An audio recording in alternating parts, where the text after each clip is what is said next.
मिळकत खार खाडी किनारी पुन्हा अनधिकृत भराव, ग्रामस्थांची जिल्हाधिकारी रायगड यांच्याकडे तक्रार। तालुक्यातील रेवस बंदराजवळील मिळकत खार येथील गाडीमध्ये बेकायदेशीर भरावाचे प्रकरण गेली 10 वर्ष गाजत आहे। प्रत्येक वेळी धनदांडगे कांदळवनांवर CRZ मध्ये नो डेव्हलपमेंट क्षेत्रात बेकायदा भराव करण्याची सुरुवात करतात व ग्रामस्थांसह काही सामाजिक कार्यकर्ते एकत्र येऊन हे काम थांबवतात। पर्यावरण संरक्षणासाठी तसेच भविष्यात होणाऱ्या परिस्थितीपासून गावे वाचवण्यासाठी ग्रामस्थ जीवाची बाजी लावून हे बेकायदेशीर काम थांबवतात, परंतु सरकारी यंत्रणा व लोकप्रतिनिधी मात्र वारंवार या गंभीर परिस्थितीकडे दुर्लक्ष करीत असल्याचं चित्र दिसून येत असल्याने ग्रामस्थांमध्ये संताप व्यक्त होत आहे।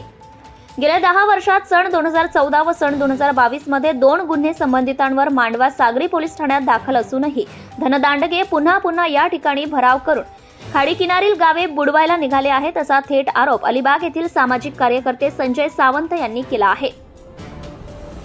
सावंत यांनी आज अलिबागचे तहसीलदार विक्रम पाटील यांची भेट घेऊन त्यांना या प्रकरणाबाबत कल्पना दिली। ग्रामस्थांनी 2 दिवसांपूर्वी आपल्या कार्यालयाकडे तसेच जिल्हाधिकारी कार्यालयाकडे तक्रार केली आहे असेही सांगितले।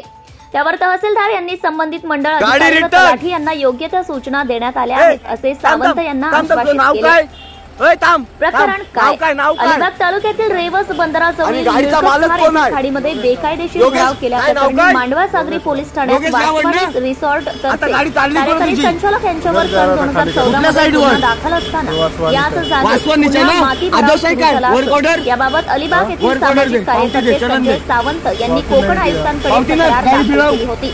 काँग्रेसचे माजी आमदार स्वर्गीय मधुकर ठाकूर व मिळकत खार येथील ग्रामस्थांनी सन 2014 मध्ये अनधिकृत भरावाकडे शासनाचे लक्ष वेधले होते। त्यानुसार महसूल विभागाचे तत्कालीन मंडळ अधिकारी श्रीकांत कवळे यांनी स्थळ पाहणी करून पर्यावरण अधिनियम 1986 चे कलम 15 व प्रादेशिक नगर रचना अधिनियम 1966 चे कलम 52 अन्वये वासवानी रिसॉर्ट तर्फे कार्यकारी संचालक जनक हरकिसनदास वासवानी यांच्यावर शासनातर्फे मांडवा सागरी पोलीस ठाण्यात क्रमांक 05/2014 अन्वये गुन्हा दाखल झाला होता। त्यानंतर पुन्हा एकदा सन 2022 साली याच कारणासाठी त्यांच्यावर पुन्हा गुन्हा दाखल झाला होता।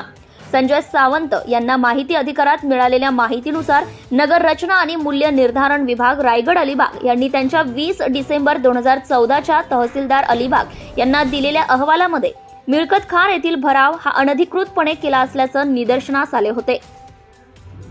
या माती भरावामुळे CRZ चे उल्लंघन झाल्याचे निदर्शनास आले आहे असे नमूद केले आहे।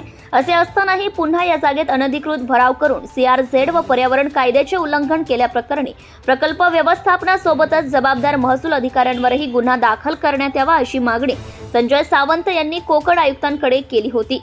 महाराष्ट्र न्यूज लाईव्ह साठी Amol Kumar Jain, Alibag. Subscribe now and press the bell icon.